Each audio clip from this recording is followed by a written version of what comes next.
तो किन्नर अखाड़ा की महामंडलेश्वर और नई भोर की राष्ट्रीय अध्यक्ष पुष्पा माई ने हमारे वीआईपी न्यूज के संवाददाता शोभा राजावत से खास बातचीत की। क्या कुछ कहा उन्होंने, आइए देखिए। किन्नर अखाड़े की महामंडलेश्वर पुष्पा माई जी, सबसे पहले आपको 15 वर्ष जो आपकी संस्था ने कंप्लीट किए हैं उसके लिए बहुत बहुत शुभकामनाएं आपको। जय श्री महाकाल। और आज आप हमारे चैनल को ये बताइए कि आपने क्या क्या कार्य और उद्देश्य बताए हैं और करना चाहती हैं इस संस्था के द्वारा। सबसे पहले नमस्कार। आज मेरी जो नई भोर संस्था है इसने 15 वर्ष जो अपने पूरे किए हैं वो आप सबके सहयोग से, कुछ हमारे जो वॉलंटियर्स, चाहे मीडिया हो, चाहे हमारे LGBT समुदाय के जो बच्चे हैं, या ये मानते हैं जो हमारे आज गवर्नमेंट ऑफिस के जो कई लोग एज ए स्टेक होल्डर्स हैं, इन सबके सहयोग से आज हमारी संस्था ने 15 साल कंप्लीट किए हैं। हमारी संस्था का मेन उद्देश्य LGBT समुदाय के लीगल एंड सोशल प्रोटेक्शन पे काम करती है हमारी संस्था। साथ में हमारी संस्था मेन जो फोकस हमारा ट्रांसजेंडर कम्युनिटी के लिए, जिनका पास अपना कोई मूलभूत आधार नहीं रहता, उनके मूलभूत आधार को जीने के लिए उनका कोई आइडेंटिटी कार्ड नहीं होता, हमारी संस्था उसके लिए काम करती है।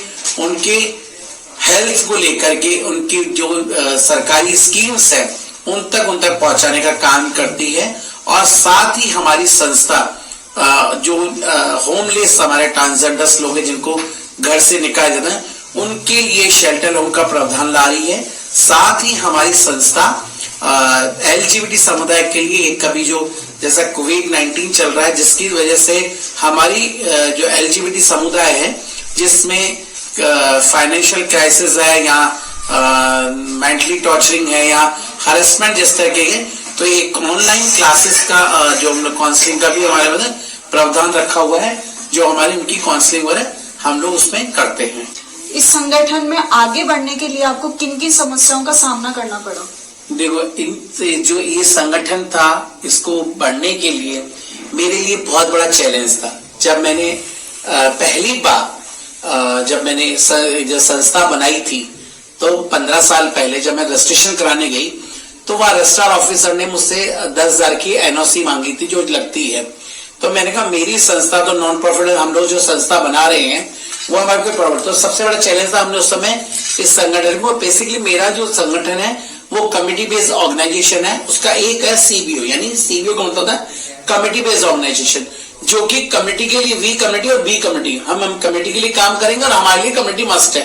तो हमने जब ये काम करना चालू किया तो बहुत सारे लोगों के, एक हमारे समाज के ही लोगों ने बहुत सारी चीजें हमारे पे एलिगेशंस लगाना चालू कर दिए, क्या दकियानुसी खोल के बैठे हुए हो।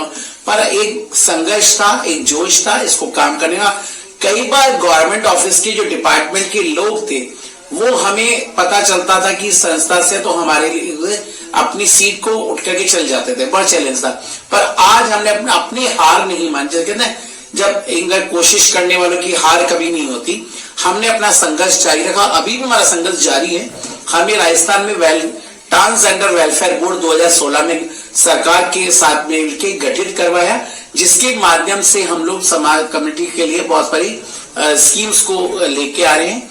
और इसके साथ साथ में हम लोगों ने, मैं इलेक्शन डिपार्टमेंट की जेंडर कमेटी की मेंबर भी हूं, ताकि हम लोगों ने वहां पर इलेक्शन डिपार्टमेंट ने कहा गया ताकि हमारे समाज के लिए वोटर ID का प्रावधान लिया जाए। पर क्या कारण रहा क्या नहीं रहा वो प्रोसेसिंग गवर्नमेंट का है। पर बहुत सारे चैलेंजेस रहे, क्योंकि कई बार जो सरकार के जो सरकारी लोग हैं, तंत्र है, वो काम की फाइल को आगे नहीं बढ़ा। क्योंकि इसका एक मूलभूत कारण ये है क्योंकि अभी तक हमारा समाज का वोटर बैंक रेडी नहीं है।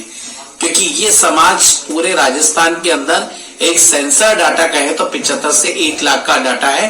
पर अगर इलेक्शन डिपार्टमेंट 2011 की जो जनगणना 10 साल पहले हुई थी उसका डाटा है 16,517, जिसमें से मात्र 375 लोगों के ही वोटर ID बने हुए हैं। बाकी लोग का वोटर ID न बनने के कारण से वो वोटर बैंक से अपने जो मेन मूल आधार है वोट देने का अधिकार, उससे भी वंचित है।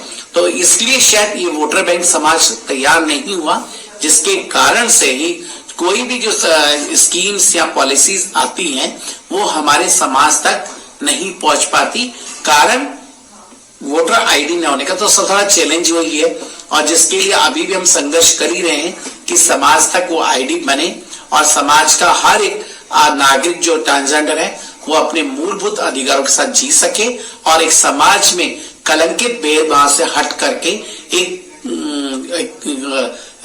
सकुशल अपनी जिंदगी आम समाज की तरह जी पाए। यही हमारी संस्था के लक्ष्य और उद्देश्य है कि समाज को कलंकित भेदभाव से हटाना है और समाज को मुख्य धारा से जोड़ना है। आप हमारे चैनल के माध्यम से व्यूअर्स को क्या संदेश देना चाहेंगे? मैं इन दर्शकों को यही संदेश देना चाहूंगी, जो भी मेरा इस तरह का जो चैनल है जो देख रहे हैं, कि समाज को अपनाइए। आप 2 कदम बढ़ाएंगे, मेरा समाज डेफिनेटली 4 कदम बढ़ाएगा। एक मौका हमें भी दीजिए कुछ कर दिखाने का, बस यही संदेश दूंगी। ये भी एक समाज माँ की कोख से पैदा हुआ है, ना कि आसमान से उतरी हुई कोई एलियन है। इस समाज को अपनाइए, इसने भी माँ का 36 नसों का दूध पी के बड़ी हुई है। इस समाज को गले लगाइए।